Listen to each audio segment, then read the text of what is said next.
নমস্কার বন্ধুরা, cook and corner cooking চ্যানেলে সবাইকে স্বাগত। আজকে চলে একটি রেসিপি নিয়ে। সেই জন্য প্রথমেই খেসারির ডাল আধা ঘন্টার জন্য ভিজিয়ে রেখেছিলাম, আর দুটো পেঁয়াজ, কয়েকটা কাঁচা লঙ্কা নিয়ে নিয়েছি। যেহেতু আমি মাছের ডিমের বড়া খাবো, তাই মাছের ডিম নিয়ে নিয়েছি এবং সুন্দরভাবে পরিষ্কার করে নিচ্ছি।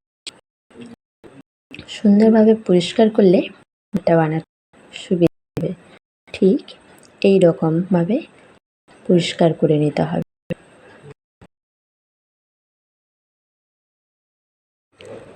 এরপর মিক্সার গ্রাইন্ডারে ভালো করে ধুয়ে রাখা খেসারির ডাল দিয়ে দেব এবং কয়েকটা কাঁচা লঙ্কা দিয়ে ভালো করে পেস্ট করে নেব।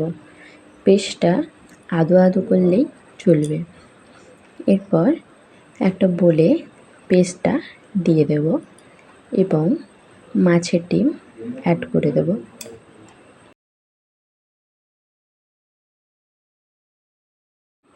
আর এখানে পেঁয়াজ ও লঙ্কাগুলো ভালো করে কুচিয়ে নেব।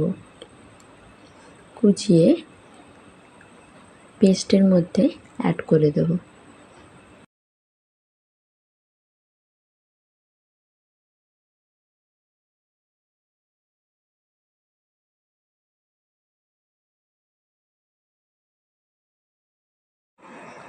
পরিমাণ লবণ, জিরে গুঁড়ো,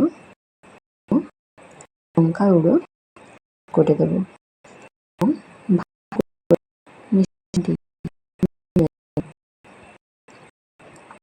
যাতে পরিমাণ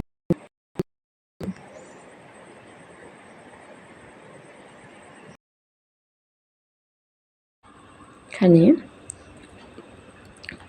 কড়াইতে তেল গরম করতে দিয়ে দিলাম। কড়াইতে তেল গরম হয়ে এসেছে।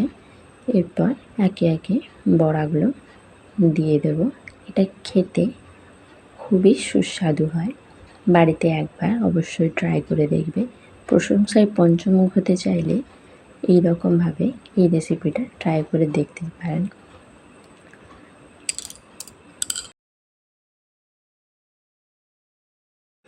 এক পাশ হয়ে গিয়েছে, তাই আমি একটা একটা করে অন্য পাশে উল্টে দিচ্ছি, যাতে বড়াটা সুন্দর করে ভাজা হয়ে যায়। দেখো, বড়াগুলো খুব সুন্দর লাল লাল করে ভাজা হয়ে গিয়েছে। এগুলো গরম গরম খেতে দারুণ লাগে, গরম ভাতের সাথেও খেতে দারুণ লাগে। এখানে আমি আরও কয়েকটা দিয়ে দিয়েছি। এরপর এগুলোকে উল্টে পাল্টে আবারও তুলে নেব। এবার এগুলোকে পরিবেশন করে নেব।